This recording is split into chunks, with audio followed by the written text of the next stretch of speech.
दिल्ली के रानी गार्डन में डीडीए ने हाल ही में एक बड़ी कार्रवाई की है। दरअसल यहां सरकारी जमीन पर कई सालों से अवैध कब्जा चल रहा था। लोगों ने यहां झुग्गियां बना ली थी और नर्सरी भी लगा रखी थी। साथ ही अवैध पार्किंग भी चल रही थी। डीडीए ने इन सबको हटाकर अपनी जमीन वापस अपने कब्जे में ले ली है। ये कार्रवाई 2 दिन तक चली। बुधवार और गुरुवार को बुलडोजर चलाकर करीब 50 झुग्गियां तोड़ दी गई।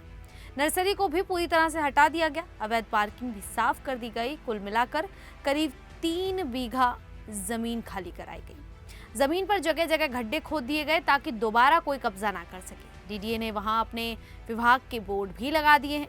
इससे साफ हो गया है कि अब ये जमीन सरकारी है और किसी और का इस पर कोई भी हक नहीं है। इस जमीन पर सालों से लोग अवैध रूप से बैठे हुए थे। उन्होंने बिना अनुमति के झुग्गियां और नर्सरी बना ली थी। ये सब सरकारी संपत्ति पर हो रहा था, जिसकी कीमत करोड़ों रुपए में है। एसडीएम गांधीनगर जितेंद्र सिंह ने बताया कि डीडीए की इतनी महंगी जमीन पर लोगों ने कब्जा कर रखा था। जब तक कोर्ट का स्टे लगा था तब तक कोई कार्रवाई नहीं हो सकती थी।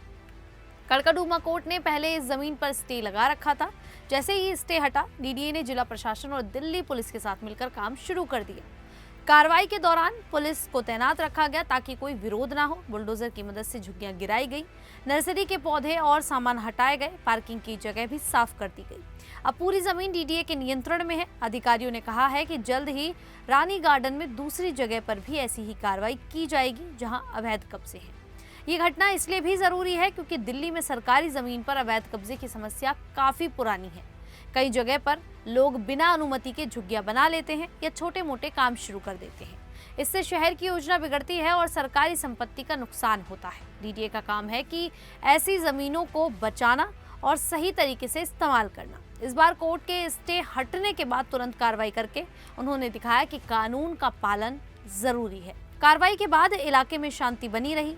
कोई बड़ा विरोध नहीं हुआ क्योंकि पुलिस की मौजूदगी थी। प्रभावित लोगों को शायद परेशानी हुई होगी क्योंकि उनकी झुग्गियां और नर्सरी हट गई, लेकिन अधिकारी कहते हैं कि ये जमीन सरकारी थी, इसीलिए कब्जा अवैध था। अब डीडीए इस जमीन का सही इस्तेमाल कर सकेगा। शायद यहाँ कोई पार्क बने या कोई और सरकारी काम हो। कुल मिलाकर ये खबर बताती है कि दिल्ली प्रशासन अब अवैध कब्जों के खिलाफ सख्ती दिखा रहा है। रानी गार्डन की ये कार्रवाई सिर्फ शुरुआत हो सकती है। आगे और जगह पर भी ऐसी साफ सफाई हो सकती है। लोगों को समझना चाहिए कि सरकारी जमीन पर बिना अनुमति कुछ भी बनाना गलत है। कानून का सम्मान करना जरूरी है ताकि शहर व्यवस्थित रहे और सबको सही सुविधाएं मिल सके। खैर, आप सभी को ये जानकारी कैसी लगी आप हमें कमेंट करके जरूर बताइएगा। अभी के लिए इतना ही। फिर हाजिर होंगे ऐसे ही दिल्ली से जुड़ी बड़ी खबरों के साथ। तब तक के लिए देखते रहिए द न्यूज़ 15 दिल्ली।